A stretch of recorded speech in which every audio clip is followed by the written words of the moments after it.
It is my favorite chapter because this is where this program starts to take action and ask you to take action. Hi, everybody. Welcome back to Starve the Demon, Recovery by Any Means Necessary. My name's Jenna, and I'll be your host. Today, we're working on our AA Big Book study. If you've been following along, we're in Chapter 5, How It Works. This is where it starts to get exciting. As you know, I like to do the book study as if I'm speaking to a sponsee who's new to the program and unfamiliar with the literature. So we're just going to go ahead and read it. And as we do, I'll be giving notes, telling some of my own story, and try to make simple some complex ideas. I'm glad you're here. I hope you have your book and a highlighter and a pen. Let's get into it. So I use the large print old lady edition. You're probably more familiar with this one. This is actually my husband's book. He was so kind to get me the big print version, so I haven't even got it all highlighted again yet, but I have been using it with a new sponsee, so I've got some notes. And those of you that have been watching my videos, you know that I'm 52, and so are my eyes. So here are my cute little purple glasses. So today we're going to start in Chapter 5, How It Works. And I say start because Chapter 5 is where the instructions are. So we're not going to do all of that in one video today. I like to go chapter by chapter, but within this, I want to go step by step. Here's the good news. We've already covered the first 2 steps in previous videos. We've finished with We Agnostics, which talks about higher power and what that means, and about being restored to sanity. And I have my trusty, handy dandy 12 steps and 12 traditions. So we're going to read about step 3 in the big book, and in the 12 and 12, I'm going to give y'all some assignments and some journal prompts, and then we're going to see you in the next video. It starts on page 58 and ends on page 71. Chapter 5, How It Works. Rarely have we seen a person fail who has thoroughly followed our path. Those who do not recover are people who cannot or will not completely give themselves to this simple program. Usually men and women who are constitutionally incapable of being honest with themselves. There are such unfortunates. They are not at fault. They seem to have been born that way. They are naturally incapable of grasping and developing a manner of living which demands rigorous honesty. Remember, honesty is the first spiritual principle. Their chances are less than average. There are those, too, who suffer from grave emotional and mental disorders, but many of them do recover if they have the capacity to be honest. Our stories disclose in a general way what we used to be like, what happened, and what we're like now. If you have decided you want what we have and are willing to go to any length to get it, then you are ready to take certain steps. At some of these we balked. We thought we could find an easier, softer way, but we could not. This is the easier, softer way. With all the earnestness at our command, we beg of you to be fearless and thorough from the very start. If you're working the AA program, be fearless, be thorough from the very start, and then you can live happy and joyous and free. Some of us have tried to hold on to our old ideas, and the result was nil until we let go absolutely. Remember that we deal with alcohol, cunning, baffling, powerful. Without help, it is too much for us. But there is one who has all power. That one is God. May you find him now. So this little section I just read, just about every meeting that you go to, you're going to hear that. This is part of the opening readings, and it's going to be followed by the actual steps. There's a couple of things I want to point out before we move forward. Where it says, rarely have we seen a person fail who has thoroughly followed our path. When Bill Wilson originally wrote this book, he wanted to put the word never. Never have we seen a person fail who has thoroughly followed this path. But he was not alone in writing the book. And just like in our group meetings, things have to be agreed upon. He could not get a consensus among that first 100 people to say, never have we seen someone fail. They thought that that was just a little too high an expectation to set. But I will say this to you. It has been my experience that if you fearlessly and thoroughly follow this path, you will not relapse. If you don't, you might. And I say it that way because some people don't follow this path and they don't relapse. Yay! Many people say, oh, I tried it. It didn't work for me. And my question is always, but did you? Did you fearlessly and thoroughly follow these steps, step by step, without missing one, without picking and choosing, without treating it like it's a buffet? And well, I'm going to do this step, but I'm not going to do that step.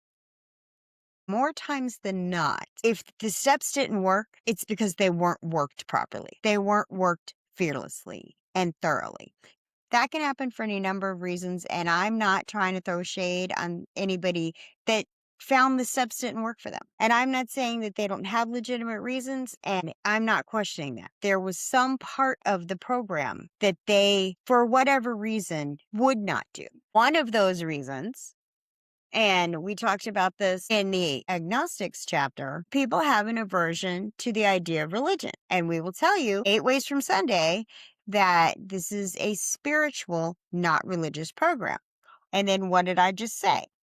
There is one who has all power. That one is God. May you find him now. To which people say, well, you said it wasn't religious. Here you are talking about God. Yes. Yep. Absolutely. Higher power, good orderly direction, group of drunks.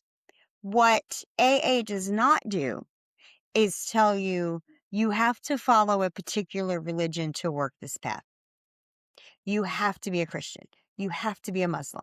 You have to be Jewish. You have to be Buddhist. We follow spiritual principles, and I'm going to talk about those. We don't ask you to follow a particular religion. We do ask that you connect with a higher power, something greater than yourself, and that you realize that you are not the center of the universe. So I am open to what anybody has to say. Please drop me a comment if you have a better take on that than I do, or if you can put it into more understandable terms than I can. I would love to hear that. I really, really would. Thank you. So, half measures availed us nothing. We stood at the turning point. We asked his protection and care with complete abandon. And what is the turning point? The turning point is when I can no longer live with my alcoholism. I can't live with alcohol, but I can't live without it. Something has to give. I can't go on. I'm either going to stop or it's going to kill me. That's your turning point. Here are the steps we took, which are suggested as a program of recovery. They're suggestions. Do them, don't do them. They are suggestions like when the plane is about to crash and I suggest you put a parachute on, you can choose to not put that parachute on. Absolutely. You can crash with the plane. You have to choose whether or not you're going to put that parachute on. So in my little book here, I don't know if you could see it, each step has a spiritual principle attached to it. So when we talk about this as a spiritual, not religious program, these are the spiritual principles that we're talking about. And they are spiritual principles that are relative to every religion. They're relative to any philosophy of life, but they're not specific to any one religion or any one philosophy. So we're going to talk about them. Number 1, we admitted we were powerless over alcohol, that our lives had become unmanageable. Number 2, came to believe that a power greater than ourselves could restore us to sanity. Number 3, made a decision to turn our will and our lives over to the care of God as we understood him. And that's in italics. As you've been following along, you know that when they put it in italics, it costs more back in 1939, so it's a big deal. 4, made a searching and fearless moral inventory of ourselves. 5, admitted to God, to ourselves, and to another human being the exact nature of our wrongs. 6, we're entirely ready to have God remove all these defects of character. 7, humbly asked him to remove our shortcomings. 8, made a list of all persons we had harmed and became willing to make amends to them all. Number 9, made direct amends to such people wherever possible, except when to do so would injure them or others. 10, Continued to take personal inventory, and when we were wrong, promptly admitted it. 11. Thought through prayer and meditation to improve our conscious contact with God as we understood Him, praying only for knowledge of His will for us and the power to carry that out. And number 12, having had a spiritual awakening as a result of these steps, we tried to carry this message to alcoholics and to practice these principles in all our affairs. Many of us exclaimed, "What an order! I can't go through with it." Do not be discouraged. No one among us has been able to maintain anything like perfect adherence to these principles. We are not saints. The point is that we are willing to grow along spiritual lines. The principles we have set down are guides to progress.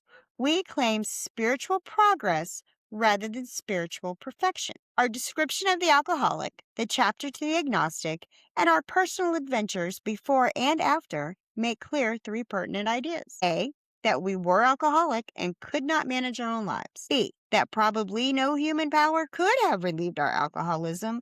And C, that God could and would if He were sought. Let's talk about my favorite part of the spiritual principles. The first spiritual principle is honesty. It takes honesty to admit that you have a problem. Step 2 is hope, that we can be restored to sanity. When we put our will and our life into the care of God as we understand Him, that takes faith. It takes courage to make a fearless and thorough inventory. It takes integrity to tell the truth about that inventory to God and to somebody else. We have to be willing to have God remove these defects of character. And it takes humility to ask God to do that. It takes brotherly love to think about the things we have done to harm others. And it shows responsibility when we make amends to those we have harmed. Step 10, taking a continued inventory, that takes perseverance. Spirituality is that closer conscious contact with God, our higher power, and service, being of service to others, carrying the message. Honesty, hope, faith, courage, integrity, willingness, humility, brotherly love, responsibility, perseverance, spirituality, and service. Those are the spiritual principles that we live by. Those spiritual principles go with any religion, every philosophy of living, everything that tells you to be a good person.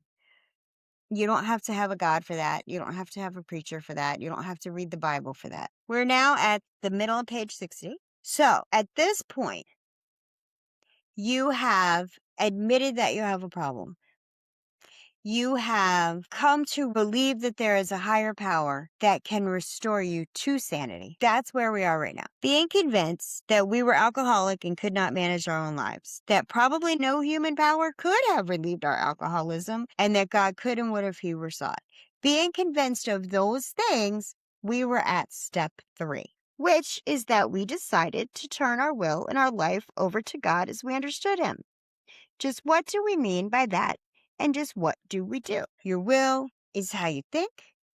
Your life is how you act. So this is where we start putting the program into action. The first requirement is that we be convinced that any life run on self-will can hardly be a success. On that basis, we are almost always in collision with something or somebody, even though our motives are good. That's something my sponsor used to always say to me: check your motives.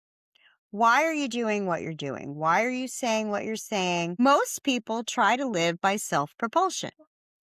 Each person is like an actor who wants to run the whole show, is forever trying to arrange the lights, the ballet, the scenery, and the rest of the players in his own way. If his arrangements would only stay put, if only people would do as he wished, the show would be great. Everybody, including himself, would be pleased. Life would be wonderful. In trying to make these arrangements, our actor may sometimes be quite virtuous. He may be kind, considerate, patient, generous, even modest and self-sacrificing. On the other hand, he may be mean, egotistical, selfish, and dishonest. But, as with most humans, he is more likely to have varied traits. Nobody's all good. Nobody's all bad. What usually happens? The show doesn't come off very well. He begins to think life doesn't treat him right. He decides to exert himself more. He becomes, on the next occasion, still more demanding or gracious, as the case may be. Still, the play does not suit him. Admitting he may be somewhat at fault, he is sure that other people are more to blame. He becomes angry, indigent, self-pitying. Those are all very selfish emotions. And I can't tell you how many times I have said to my husband back when he had relapsed, he's acting all crazy. And I would say to him, "Oh, I'm sorry. I didn't get the script. I didn't know what part I was supposed to play. I didn't know what words I was supposed to say that were going to keep you from going off the rails. That was somehow my responsibility to keep you from going off the rails. I didn't get the script. Sorry." And that's what it's like for most of us most of the time. How many times have you played out a scene in your own mind of some conversation you were going to have with somebody, or a conversation you already had? "Oh, I wish I'd have said this." Or I said, "Well, if she says this to me, I'm going to say this," and da da da da. And then you get all revved up and you're ready to go. And then you go speak to that person and they don't at all say what you thought they were going to say. So then you can't say what you were going to say. And nobody read the script because life is improv. There is no script. What is his basic trouble? Is he not really a self-seeker, even when trying to be kind?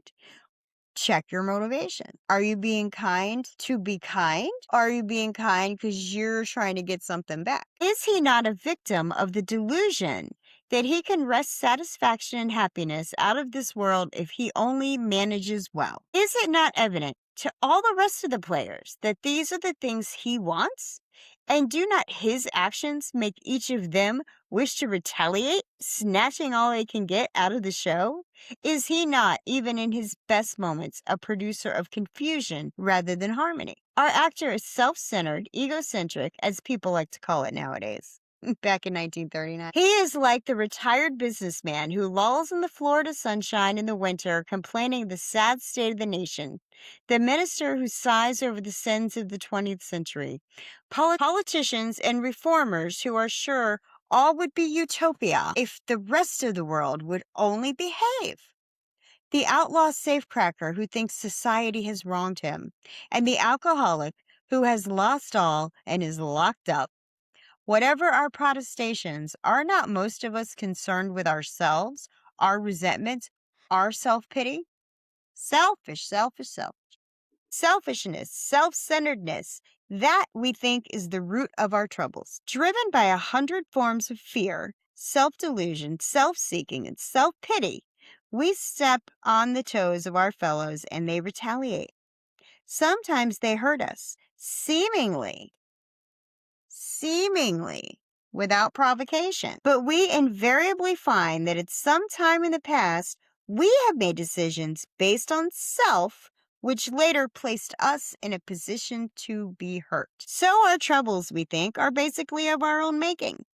They arise out of ourselves, and the alcoholic is an extreme example of self-will run riot, though he usually doesn't think so. Look at all those selfishes in one paragraph. We've got selfish, self-centeredness, self-delusion, self-seeking, and self-pity. That's 5 different selves. That's a lot of self, just saying. Now, something I have my sponsees do before they start working on their 4 step is I ask them to define the difference between self-centered, selfish, and self-seeking, because those are actually 3 different things. Go find out the definition and examples of those 3 separate things, because they sound like they're the same thing, because they're all based in self. They're very similar, but it becomes important when you're working on your 4 step. Above everything, we alcoholics must be rid of this selfishness. We must, or it kills us. God makes that possible. And there often seems no way of entirely getting rid of self without his aid. And that's a capital H on that word, which means they're talking about God. Many of us had moral and philosophical convictions galore, but we could not live up to them even though we would have liked to. Neither could we reduce our self-centeredness much by wishing or trying on our own power. We had to have God's help. This is the how and the why of it. First of all, we had to quit playing God. The difference between me and God is that God never thinks he's me. It didn't work. Next, we decided that hereafter in this drama of life, God was going to be our director. He is the principal, we are his agents. He is the father, and we are his children. Most good ideas are simple, and this concept was the keystone of the new and triumphant arch through which we passed to freedom. When we sincerely took such a position, all sorts of remarkable things followed. We had a new employer, being all powerful. He provided what we needed. If we kept close to him and performed his work well, established on such a footing, we became less and less interested in ourselves, our little plans and designs.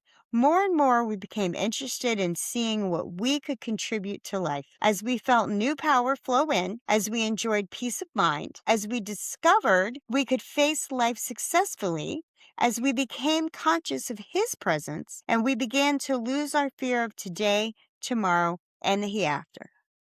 We were reborn. I was reborn. We were now at step 3. Many of us said to our Maker, as we understood Him, God, I offer myself to Thee, to build with me and to do with me as Thou wilt. Relieve me of the bondage of self, that I may better do Thy will. Take away my difficulties, that victory over them may bear witness to those I would help of Thy power, Thy love, and Thy way of life. May I do Thy will always. We thought well before taking this step, making sure we were ready, that we could last abandon ourselves utterly to Him. So that is the 3rd step prayer. What I did and what I have my sponsees do is rewrite that prayer in their own words. There's a lot of these and thys and thous. And again, if you're not a Christian, this may not be the words you want to say, but the sentiment and the feeling behind it, put that into your own words. Let that be from your own heart and the message and the connection that you want to make with your higher power. I don't think it does you any good just to read the words out loud and keep it pushing. Put some thought into it. Right? Mine pretty much was like, that's been a long time. God, take my will, take my life, restore to me the things that I have given away. When people look at me, when people hear my voice, let them see you and hear your words. There was a little more to it than that, but that was the basics of it. Divorce me from myself, show me how to live, help me, and let my life be a testament to how great you are, because you have pulled me out of that fire and put me back on solid ground. Or however you would like to say it. There's not really a wrong answer. Now, there are people that will tell you you have to word for word say this prayer. I'm not one of those people. And I'm sure I'll hear about it in the comments. I'm at peace with that. So we found it very desirable to take this spiritual step with an understanding person, such as our wife, best friend, or spiritual advisor. But it is better to meet God alone than with one who might misunderstand. The wording was, of course, quite optional, so long as we expressed the idea, voicing it without reservation. This was only a beginning, though, if honestly and humbly made, an effect, sometimes a very great one, was felt at once. What I did, I got on my knees and prayed with my sponsor in a church. So that was very moving and very powerful for me. But I did rewrite the prayer in my own words. And the gist of it was that when people looked at me, listened to me, that they would see and hear Christ. That's my prayer. That's what I want. I want to do God's work, not His job. I spent a long lot of years being a pretty shitty person.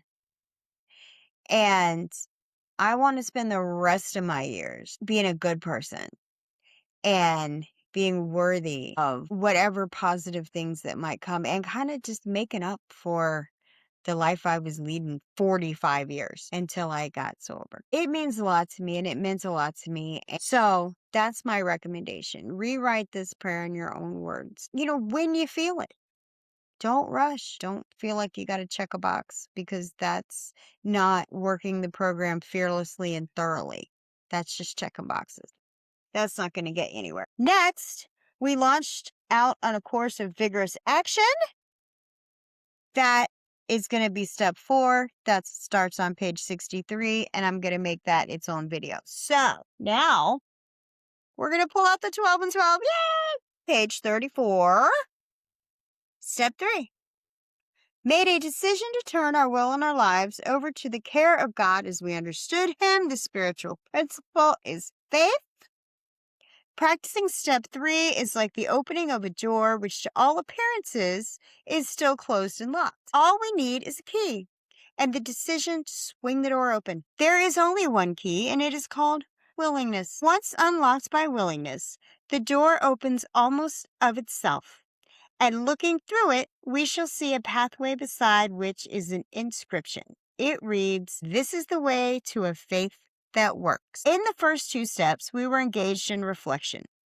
We saw that we were powerless over alcohol, but we also perceived that faith of some kind, if only in AA itself, is possible to anyone. These conclusions did not require action, they required only acceptance. Like all the remaining steps, step 3 calls for affirmative action, for it is only by action that we can cut away the self-will which has always blocked the entry of God, or, if you like, a higher power, into our lives. Faith, to be sure, is necessary, but faith alone can avail nothing. We can have faith, yet keep God out of our lives. Therefore, our problem now becomes just how and by what specific means shall we be able to let him in? Step 3 represents our first attempt to do this. In fact, the effectiveness of the whole AA program will rest upon how well and earnestly we have tried to come to a decision to turn our will and our lives over to the care of God as we understood him. Our thoughts and our actions. Turn our thoughts and our actions over to the care of our higher power, because when we're on self-will running riot, we burn it to the ground. To every worldly and practical-minded beginner, this step looks hard, even impossible. No matter how much one wishes to try, exactly how can he turn his will and his life over to the care of whatever God he thinks there is? Fortunately, we who have tried it, and with equal misgivings, can testify that anyone at all, can begin to do it. We can further add that a beginning, even the smallest, is all that is needed. Once we have placed the key of willingness in the lock and have the door ever so slightly open, we find that we can always open it some more. Your faith grows over time. When you start to see your higher power at work in your life and you learn to surf instead of trying to control the ocean, you get in tune with natural order of things. Things start to move more smoothly. Things start to fall into place. And the more that happens, the more that you see and recognize that, the more you want it. And the more you say, if I hadn't worried about that, it was going to play out just like it did, whether I worried about it or not. So maybe next time, I don't worry so much. Maybe next time I have a little faith, a little trust that, you know what, it's going to work out. And I'll tell you this, everything does work out. May not work out the way you want it to, but it's going to work out. Though self-will may slam it shut again, as it frequently does, it will always respond the moment we again pick up the key of willingness. Listen, I had to say the serenity prayer about 10 times a day when I first was getting sober. And I have to still make a conscious effort throughout my day to stay praying and to stay, you know what, God, this is all you. Because I take my will back like that. I'll be tooting along all nice and pious, and somebody will cut me off. All my spiritual principles right out the window. So I got to reel them back in and go, no, wait, I'm not that person anymore. I don't live like that. I don't do stuff like that. Maybe all this sounds mysterious and remote, something like Einstein's theory of relativity or a proposition in nuclear physics. It isn't at all. Let's look at how practical it actually is. Every man and woman who has joined AA and intends to stick has, without realizing it, made a beginning on step 3. Isn't it true that in all matters touching upon alcohol, each of them has decided to turn his or her life over to the care, protection, and guidance of Alcoholics Anonymous? Already, a willingness has been achieved to cast out one's own will and one's own ideas about the alcohol problem in favor of those suggested by AA. Any willing newcomer feels sure AA is the only safe harbor for the foundering vessel he has become. Now, if this is not turning one's will and life over to a newfound providence, then what is it? You're saying, I can't do it. I don't have the answer. Please help me. That is willingness to have faith. It's a start. But suppose that instinct still cries out, as it certainly will, yes, respecting alcohol, I guess I have to be dependent upon AA, but in all other matters, I must still maintain my independence. Nothing is going to turn me into a non-entity. If I keep on turning my life and my will over to the care of something or somebody else, what will become of me? I'll look like a hole in the donut. This, of course, is the process by which instinct and logic always seek to bolster egotism and so frustrate spiritual development. That's a lot of big words. You let your ego get in the way. Ego, edging God out, trying to be in control of stuff. I'm going to go to AA to deal with my alcohol, but I'm not going to go to AA to deal with my problems with my family, my spouse, my job, my bank account, the law. Guess what? All the same thing. It's all wrapped up together.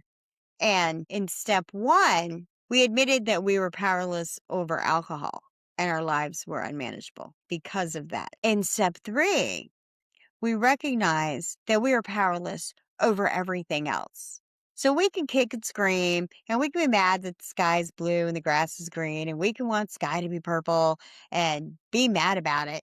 Guess what? Sky's still blue, grass still green. You don't have to like it. You could be worried about it and stay up all night over it. As long as we think we have to be in control of everything, we don't allow ourselves to relax about anything. Recognize and understand that you don't have any control over that. Can't make a tree, can't make the rain fall, can't hold a hurricane back. So that's very, very freeing.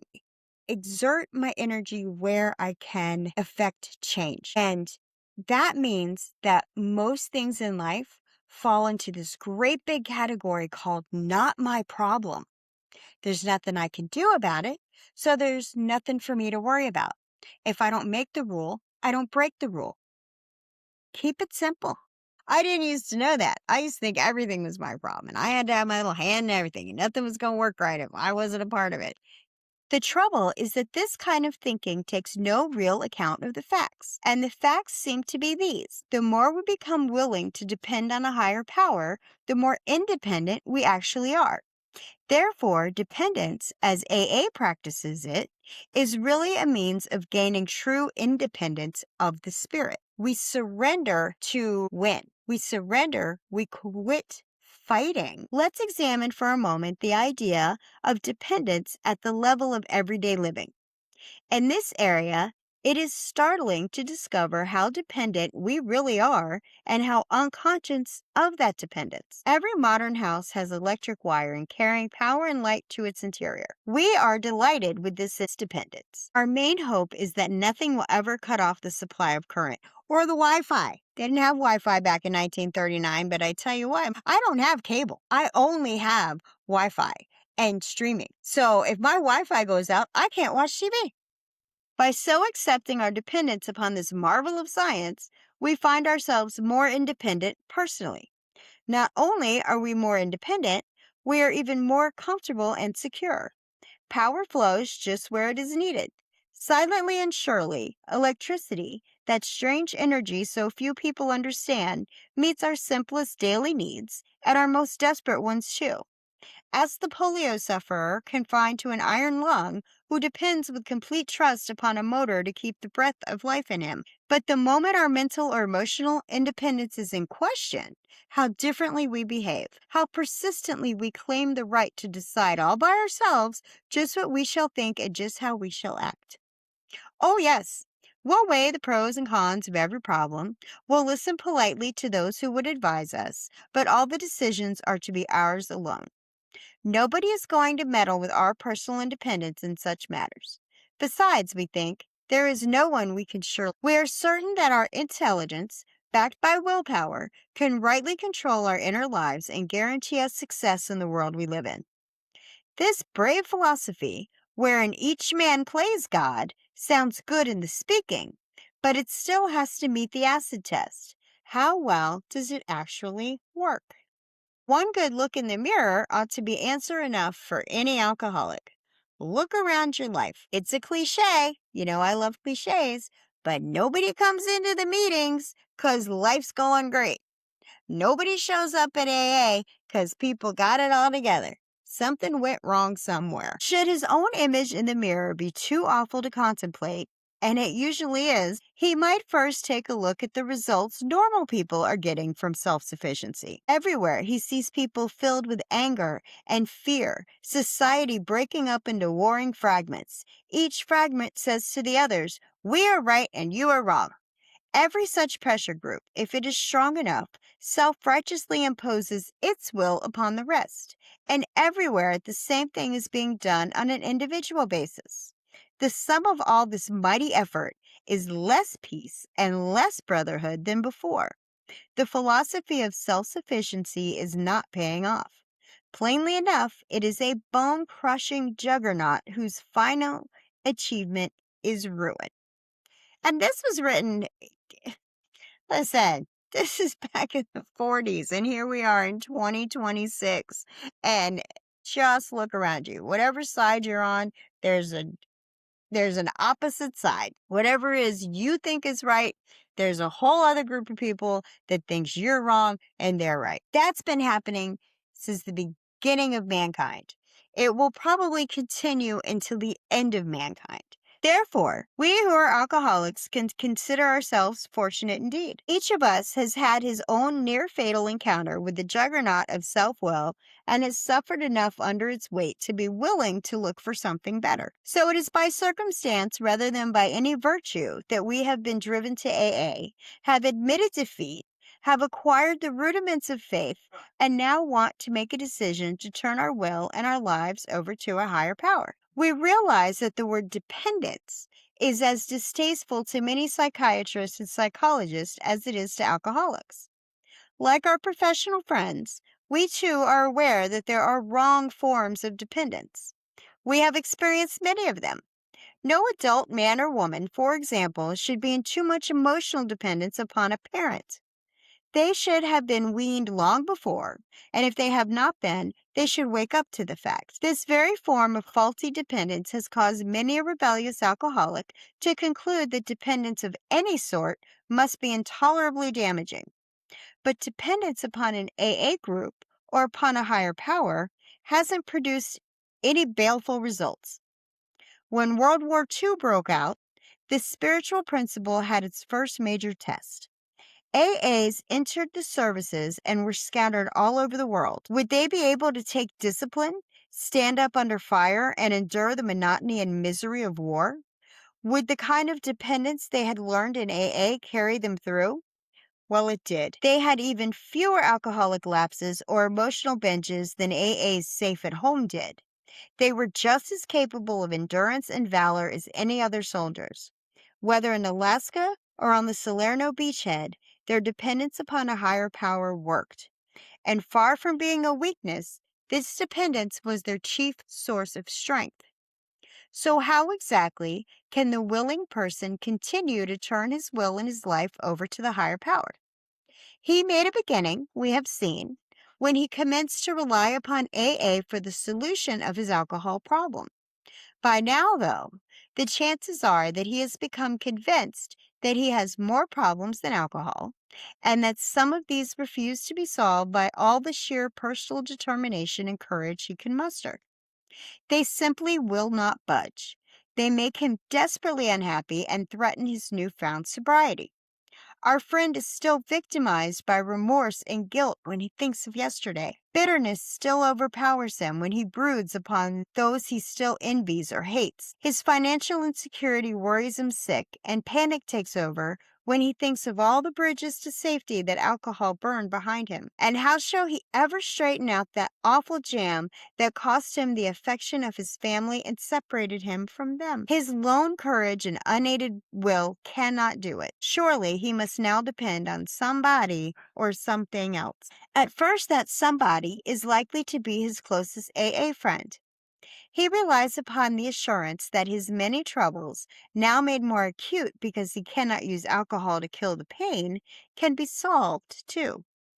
Of course, the sponsor points out that our friend's life is still unmanageable even though he is sober, and after all, only a bare start on AA's program has been made. More sobriety, brought about by the admission of alcoholism and by attendance at a few meetings, is very good indeed. But it is bound to be a far cry from permanent sobriety and a contented, useful life. That is just where the remaining steps of AA programs come in. Nothing short of continuous action upon these as a way of life can bring the much desired result. Then it is explained that other steps of the AA program can be practiced with success only when step 3 is given a determined and persistent trial. This statement may surprise newcomers who have experienced nothing but constant deflation and a growing conviction that human will is of no value whatever. They have become persuaded, and rightly so, that many problems besides alcohol will not yield to a headlong assault powered by the individual alone. But now it appears that there are certain things which only the individual can do. All by himself, and in the light of his own circumstances, he needs to develop the quality of willingness. When he acquires willingness, he is the only one who can make the decision to exert himself. Trying to do this is an act of his own will. All of the 12 steps require sustained and personal exertion to conform to the principles, and so we trust to God's will. It is when we try to make our will conform with God's that we begin to use it rightly. To all of us, this was a most wonderful revelation. Our whole trouble had been the misuse of willpower. We had tried to bombard our problems with it instead of attempting to bring it into agreement with God's intention for us. To make this increasingly possible is the purpose of AA's 12 steps, and step 3 opens the door. Once we have come into agreement with these ideas, it is really easy to begin the practice of step 3. In all times of emotional disturbance or indecision, we can pause, ask for quiet, and in the stillness simply say, God, grant me the serenity to accept the things that I cannot change, the courage to change things that I can, and the wisdom to know the difference. Thy will, not mine, be done. So, couple of things there. That last part. Thy will, not mine, be done. I had a house mom in my last rehab, not my first rehab. When I tell you, before she was a Bible thumping, big book thumping rehab house mom, she had a rap sheet longer than your arm. Gang banging, had been to jail I don't know how many times. But when I knew her, she would walk through those halls, and I could tell when she was frustrated because she would just look up to the sky and she would say, more of you, less of me. More of you, less of me. And that always stuck with me. And I say that sometimes now too. More of you, less of me. Because, little things like I pray for peace. I don't pay for strength because I might go whoop somebody's ass.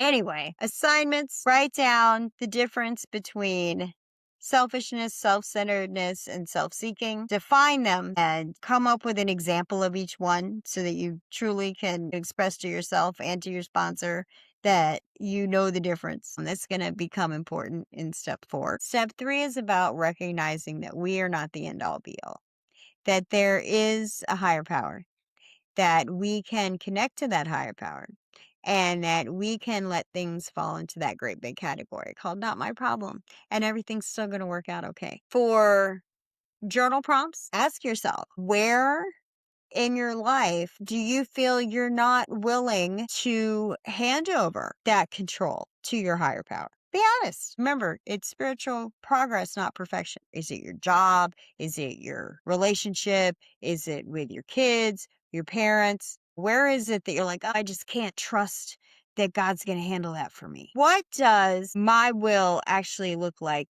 in my life? What happens when I am running the show? What patterns keep repeating in my life because I'm trying to keep control of it? What am I afraid will happen if I let go of that control? What is it I think I'm going to lose by handing that control over? What am I trying to protect? And why do I think I can do a better job of it than anybody else? What scares me more, giving up control or continuing to live like I've been living? Where have my best ideas gotten me? What decisions have you made that felt like the right choice at the time, but then ended badly? The result was bad.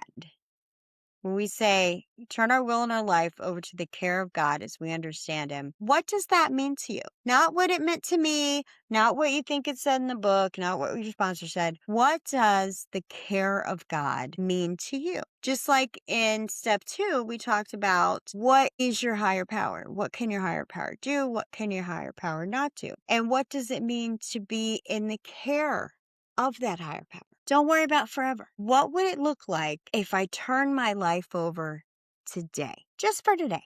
I didn't make any decisions without praying first. Try to keep spiritual principles in mind when I make my decisions and make my choices just for today. What's one decision I could pause and pray about before I make that decision? And write your own step 3 prayer. Get in the book, reread it, feel what it means to you, and write your own prayer in your own words.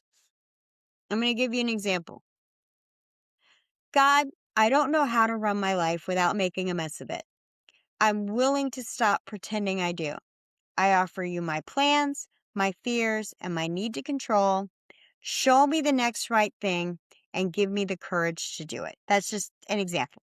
It can literally be that simple. Don't be intimidated. Your words, your feelings. This is for you.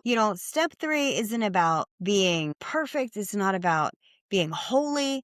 It's about getting out of your own way. And you don't turn your life over once. This isn't something you do like, okay, I turn my will and my life over to God and everything's great. No, this is something you have to do over and over and over again. It takes practice. And I don't know that you have to ever stop consciously doing it. I catch myself all the time going up.